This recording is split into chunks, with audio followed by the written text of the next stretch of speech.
Europe के बड़े शहरों में ऊपर तले कार्रवाइयां, कहीं ड्रोन्स का इस्तेमाल, कहीं साइबर हमले और कहीं इन्फिल्ट्रेशन का इल्जाम। ये बाकायदा फौजी हमले तो नहीं, लेकिन यूरोपीय लीडर्स को खदशा है कि रूस उन पर एक नई तर्ज की जंग मुसल्लत कर रहा है। क्या वाकई रूस यूरोप पर हमलों के पीछे है? मैं हूं खालिद करामत और यूरोप में खुलने वाला ये नया महाज और रूस का मौक़िफ़ आज BBC न्यूज़ उर्दू के प्रोग्राम जहानुमा की हमारी टॉप स्टोरी है। इसके अलावा प्रोग्राम में शामिल है बोंडाई बीच पर हमले में मुलव्विस नवीद अकरम पर मुकदमा दर्ज, उनके वालिद साजिद अकरम के बारे में इन्वेस्टिगेशन जारी। इंडिया में उनके आबाई शहर हैदराबाद में BBC न्यूज़ ने क्या देखा, और चीन के बूट कैंप्स के बारे में इन्वेस्टिगेशन जो मुश्किलात पैदा करने वाले बच्चों की इस्लाह करने का वादा करते हैं। पिछले कुछ महीनों में यूरोप के कई एयरपोर्ट्स के पास ड्रोन्स उड़ने की वजह से फ्लाइट्स बंद हुई। ऐसे वाक़यात बिजनेसेस को सख्त नुकसान और लोगों की ज़िंदगियों को बुरी तरह मुतासर कर रहे हैं। यूरोप में लीडर्स और माहिरीन इसे हाइब्रिड वॉर कहते हैं। इसमें रवायती जंगी हिकमत अमली के साथ साथ cyber attacks, spying, disinformation campaigns और ड्रोन सर्वेलेंस वगैरह शामिल हैं। यूरोपियन लीडर्स का इल्ज़ाम है कि रूस इन हथकंडों को इस्तेमाल करके उनके मुल्कों को निशाना बना रहा है और जो वाक़यात पेश आए हैं उनका निशाना बड़े यूरोपियन शहर हैं। सितंबर में डेनमार्क के कोपेनहेगन एयरपोर्ट पर ड्रोन्स की वजह से परवाज़ों को मुअत्तल करना पड़ा। फिर अक्टूबर में जर्मनी के म्यूनिख एयरपोर्ट से भी परवाज़ें मुअत्तल की गईं और हाल ही में बेल्जियम के एक न्यूक्लियर प्लांट के ऊपर ड्रोन्स देखे गए, जिसकी वजह से बरतानिया, फ्रांस और जर्मनी को फ़ौजी मदद फराहम करनी पड़ी और ब्रसल्स एयरपोर्ट से परवाज़ें मुअत्तल कर दी गईं। यूरोपियन ममालिक में हुकूमतों और खुफिया इदारों का कहना है कि मगरबी यूरोप में हालिया कार्रवाइयों में एक पैटर्न नज़र आता है।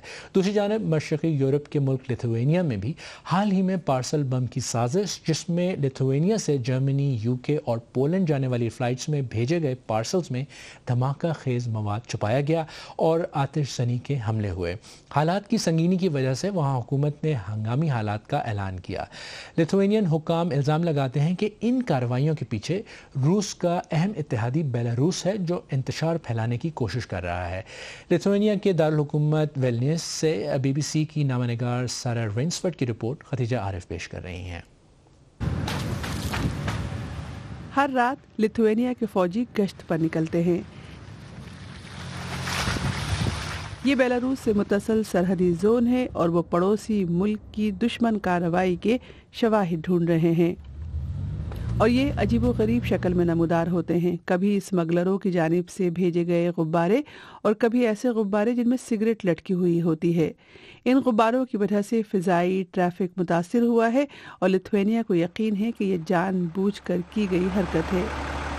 स्मगलिंग गैंग्स पर काबू पाने और गुब्बारों को ब्लॉक करने के लिए मिलिट्री पुलिस लोगों को रोककर उनकी तलाशी ले रही है, क्योंकि लिथुआनिया को यकीन है कि ये रूस के इत्तेहादी बेलारूस की जानिब से शुरू किए गए हाइब्रिड वॉर का हिस्सा है।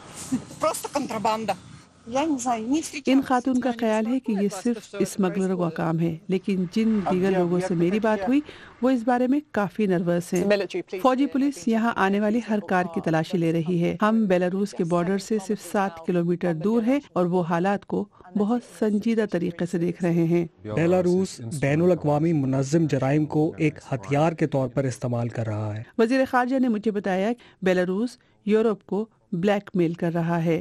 वो इसे दबाव डालने का एक जरिया समझते हैं। तुम्हारी हमारे साथ सरहद है और हम इसी सरहद के जरिए तुम्हारे लिए बड़े मसाइल पैदा कर सकते। वो यही कर रहे हैं। ये मामला अब अस्करी सिक्योरिटी के दायरे को छू रहा है, इसलिए हम इस सूरत हाल में किसी फौजी कशीदगी को बढ़ने से रोक सकते हैं। बेलारूस के आमिराना लीडर्स इन दावों को अहमकाना बताते हैं, लेकिन अलेक्जेंडर लुकाशेंको के पास बहुत ज़्यादा कंट्रोल है। 4 साल कबल बेलारूस बड़ी तादाद में माइग्रेंट्स को अपनी मगरबी सरहद तक ला रहा था और उन्हें यूरोपीय यूनियन के ममालिक में दाखिल होने में मदद कर रहा था ताकि एक बहरान पैदा हो। और अब एयरपोर्ट्स पर दबाव है। आज कोई गुब्बारा तो नहीं दिखाई दिया, लेकिन अक्टूबर से 15 बार एयर स्पेस बंद किया जा चुका है, जिससे फ्लाइट्स का रुख मोड़ा गया और लोग परेशान हुए।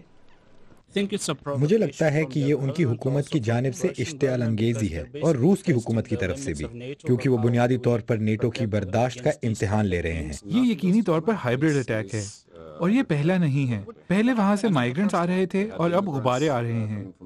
اب سوال یہ ہے کہ آگے کیا آئے گا۔ اب یورپ کی مشرقی سرحدیں ایسی لگتی ہیں، ایک بے چین دور کی تاریک علامت۔ یورپ میں جو سوچ ہے، جس چیز سے وہ خطرہ محسوس کر رہے ہیں، اس کا اندازہ یہاں برطانیہ کی خفیہ ایجنسی MI6 کی نئی سربراہ کے تازہ بیان سے ہوتا ہے۔ انہوں نے وارننگ دی ہے کہ دنیا پچھلی کئی دہائیوں کے مقابلے میں آج کہیں زیادہ خطرناک ہو چکی ہے۔ پوری دنیا کو اب کسی ایک خطرے کا سامنا نہیں بلکہ متعدد سیکیورٹی سے متعلق چیلنجز کا سامنا ہے، اور یہ فوجی، تکنیکی، سماجی، حتی کہ اخلاقی ہیں، اور یہ پیچیدہ انداز میں ایک دوسرے کو متاثر کر رہے ہیں اور تشکیل دے رہے ہیں۔ اس وقت ہم جنگ اور امن کے درمیان کے ایک نازک مرحلے پر ہیں۔ ہمیں جارحیت پسند روس سے خطرہ ہے، جو دن بدن اپنا قبضہ بڑھانا چاہتا ہے، یوکرین کو نیچا دکھانا چاہتا ہے اور نیٹو کو ہراساں کرنا چاہتا ہے۔ مجھے سن کر بہت غصہ آتا ہے کہ ہزاروں لوگ اپنی جانیں کھو چکے ہیں، اور یہ تعداد دن بدن بڑھتی ہی جا رہی ہے، اور وہ صرف اس لیے کہ پیوٹن تاریخ کو توڑ مروڑ کر زبردستی اپنی عزت کروانا چاہتے ہیں۔ اچھا، روس نے بار بار اس بات کی تردید کی ہے کہ اس کا یورپی یونین کے خلاف کوئی جارحانہ منصوبہ ہے، لیکن صدر پوتن کا یہ بھی کہنا ہے کہ اگر یورپ جنگ چاہتا ہے تو وہ تیار ہیں۔ لیکن ایسا لگتا ہے کہ یورپ کو روس کی باتوں پر یقین نہیں ہے، اور وہ ایک لمبی جنگ کی تیاری کر رہا ہے جس میں روایتی اور غیر روایتی دونوں قسم کے خطرات شامل ہیں۔ اور یورپ سے اب آسٹریلیا کا ذکر، جہاں بونڈائی بیچ پر ہونے والے حملے میں ملوث شخص ساجد اکرم کی نیشنلٹی کے بارے میں مسلسل سوشل میڈیا پر بحث ہو رہی ہے، اور ان کے بیٹے نوید اکرم بھی ٹرینڈ کا حصہ ہیں۔ سب سے پہلے تو حملہ آور نوید اکرم کے بارے میں اہم خبر ہے۔ ان کا آسٹریلیا کے ایک ہسپتال میں علاج ہو رہا ہے، اور ان کے ہوش میں آنے پر ہسپتال کے بیڈ پر ہی ان کے خلاف کیس کی ہیئرنگ ہوئی، جس کے دوران ان پر 59 جرائم کا مقدمہ درج کیا گیا، جس میں 15 قتل اور 1 دہشت گردی کا جرم شامل ہے۔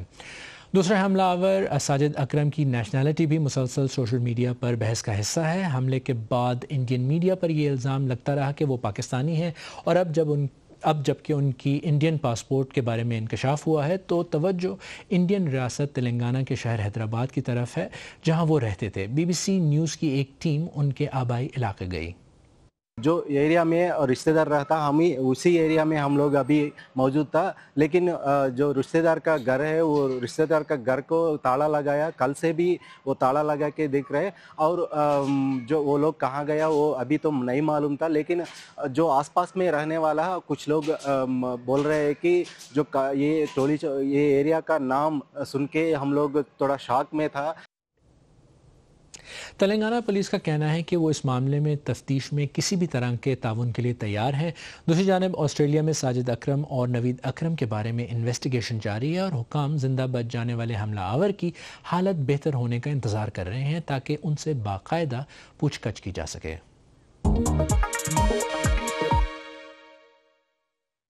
اب ایک نظر ڈالتے ہیں دنیا بھر کی باقی خبروں پر۔ امریکی صدر نے 5 مزید ملکوں اور فلسطینی اتھارٹی کی جانب سے جاری کردہ پاسپورٹ پر سفر کرنے والے افراد کی امریکہ داخلے پر پابندی لگا دی ہے۔ وائٹ ہاؤس کے مطابق اس کا مقصد امریکہ کی سلامتی کا تحفظ ہے۔ بورکینا فاسو، مالی، نائجر، جنوبی سوڈان اور شام کے علاوہ فلسطینی اتھارٹی کے جاری کردہ پاسپورٹ رکھنے والوں کے امریکہ آنے پر 1 جنوری سے مکمل پابندی ہوگی۔ فیفا نے ورلڈ کپ کے ٹکٹوں کی مہنگی قیمتوں پر ہونے والے تنقید کے بعد 2026 کے فٹ بال ورلڈ کپ کے 104 میچوں کے لیے سستی ٹکٹس کا اعلان کیا ہے۔ ان ٹکٹس کی قیمت $60 ہوگی، جو محدود تعداد میں ان ممالک کے لائل فینس کے لیے مخصوص ہوگی جنہوں نے ورلڈ کپ کے لیے کوالیفائی کیا ہے۔ صدر ٹرمپ نے کہا ہے کہ انہوں نے وینزویلا سے آنے جانے والے ایسے تمام تیل کے ٹینکرز کی مکمل ناکہ بندی کا حکم دیا ہے جن پر پابندیاں عائد تھیں۔ انہوں نے کہا کہ وینزویلا کو گھیر لیا گیا ہے اور امریکی فوج کی موجودگی مزید بڑھے گی۔ وینزویلا نے اس اقدام کو اپنے تیل کی دولت چرانے کے ایک بھیانک منصوبہ قرار دیا ہے۔ BBCI की तहकीकात में चीन भर में कम से कम 10 निजी डिसिप्लिनरी यानी तादीबी स्कूलों के नेटवर्क में की जाने वाली बदसलूकी के शवाहिद मिले हैं। स्कूल वालिदैन को टारगेट करते हैं और उनसे वादा करते हैं कि वो उनके बच्चों की गेमिंग की लत, स्कूल से छुट्टी मारने या LGBT के तौर पर शिनाख्त जैसे मुमकिन मसाइल हल कर देंगे। BBC ने खुफिया तौर पर फिल्म बंद की गई फुटेज देखी है जिसमें दिखाया गया है कि किस तरह नेटवर्क के लिए काम करने वाले लोग अपने आप को सरकारी एहलकार जाहिर करके नौजवानों को स्कूल में ज़बरदस्ती ले जाते हैं। BBC वर्ल्ड सर्विस की रिपोर्टर मेंग चिंग जोंग की रिपोर्ट पेश कर रही हैं कोमल फारूक। दिन दिहाड़े अगवा। हर साल चीन भर से नौजवानों को तादीबी स्कूलों में भेजा जाता है। स्कूल का अमला अक्सर उन्हें अंदर लाने के लिए कानून नाफिज करने वाले इदारों के अराकीन का रूप धारता है। दीगर केसेस में भी बच्चों को उनके वालिदैन ने ट्रिक किया है। मेरी अम्मी और मेरे दरमियान मुसलसल लड़ाई रहती थी क्योंकि मुझे स्कूल से नफरत थी। मेरी अम्मी ने मुझे कहा कि वो मुझे एक नए स्कूल लेकर जा रही हैं जहां मैं नए दोस्तों से मिलूंगी। ये स्कूल इंसानी रवैये के मसाइल को दुरुस्त करने का दावा करते हैं, तालीम के साथ नहीं बल्कि फौजी तर्ज की तरबियत के साथ। जब मैंने देखा कि मेरी माँ को स्कूल से बाहर ले जाया जा रहा है तो मुझे एहसास हुआ कि अब मैं बाहर नहीं जा सकती। बाओबाओ के स्कूल को एक साबिक फौजी कार्ली जेंग चलाते थे। ये 4 जनूबी सूबों में कम से कम 10 स्कूलों के नेटवर्क का हिस्सा है जो इसे चीन के सबसे बड़े स्कूलों में से एक बनाता है। आपके बच्चे का क्या मसला है? सिगरेट नोशी। अंडरकवर फिल्मिंग से सामने आया कि वो बच्चों को स्कूल में लाने के लिए कौन से तरीके इस्तेमाल करते हैं। हम कहते हैं हम इंटरनेट रेगुलेशन अथॉरिटी से हैं। हमें तफ्तीश के लिए उनकी मदद चाहिए। अगर ये तरीका नाकाम हो जाए तो कई अफसरान उसे पकड़ते हैं और गाड़ी तक ले जाते हैं। CCTV का इस्तेमाल करते हुए तुलबा की मुसलसल निगरानी की जाती है और अमले के एक रुकन के मुताबिक वालिदैन को फीड तक रसाई भी दी जाती है। महकमा तालीम को पब्लिक जगहों के तमाम CCTV कैमरों तक रसाई हासिल है। हम कवानीन की पैरवी करते हैं। कोई मारपीट नहीं। महकमा तालीम भी इसकी इजाजत नहीं देता। इस दावे के बावजूद BBCI ने लीक होने वाली वीडियोस हासिल की और ली जेंग के 20 से जायद साबिक तुलबा की गवाही सुनी जिनका कहना है कि उनके साथ जिस्मानी ज्यादती हुई। अगर आपके डांस की रूटीन या मिलिट्री बॉक्सिंग की महारत में कमी रह जाती है तो आपको सजा मिलेगी।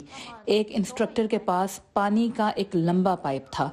वो पाइप को सर के ऊपर से ताकत के साथ नीचे लाकर मारते और जहां वो मारते वो जगह स्याह हो जाती। वहाँ जिनसी ज्यादती के दावे भी सामने आए हैं। जोंग इन शू को जबरदस्ती ली जिंग स्कूलों में से किसी एक में ले जाया गया। हॉस्टल में हम पर नजर रखने के लिए एक नाइट ड्यूटी इंस्ट्रक्टर होता था। इसने मुझे बालों से पकड़ा और घसीट कर फर्श पर ले गया और वहाँ इसने मेरे साथ जिनसी ज्यादती की। वहाँ ये मेरे साथ 3 मर्तबा हुआ।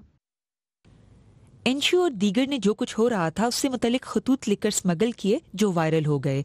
मकामी अथॉरिटी ने रेगुलेटरी खिलाफ वर्जियों का कहकर स्कूल बंद कर दिया। BBC को इत्तला मिली कि ली जेंग को मुनज़्ज़िम जुराइम में मुलविस होने पर गिरफ्तार कर लिया गया था, लेकिन हमें ये भी पता चला कि ली के साथी एक नया स्कूल खोल रहे हैं।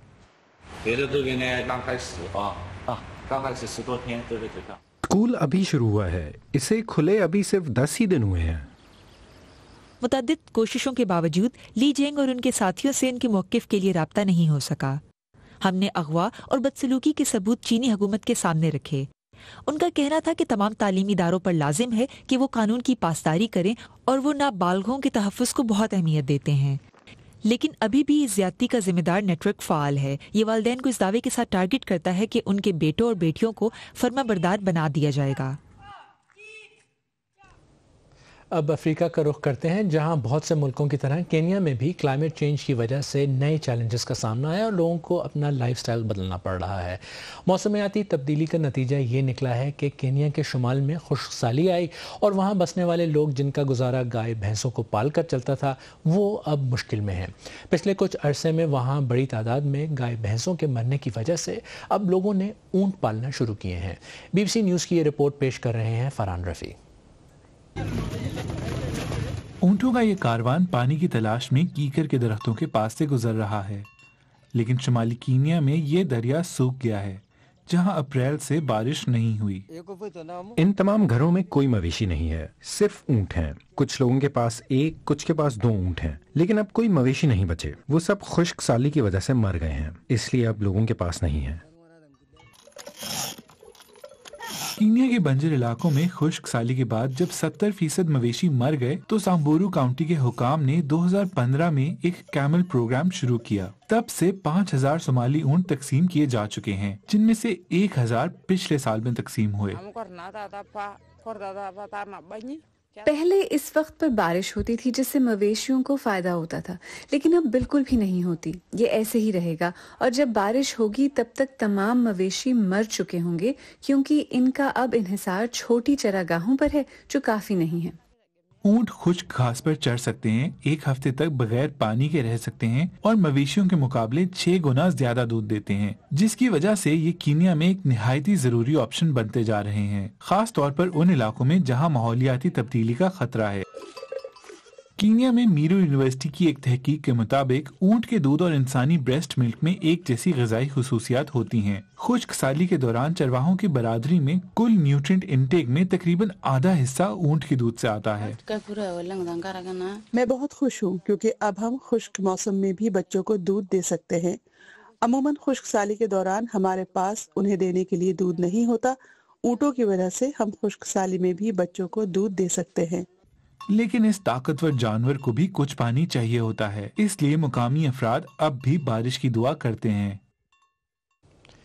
और आखिर में एक खुशकिस्मत जोड़े की कहानी। बरतानिया में वेल्स के एक जोड़े ने दूसरी बार नेशनल लॉटरी में 1 मिलियन पाउंड जीते हैं।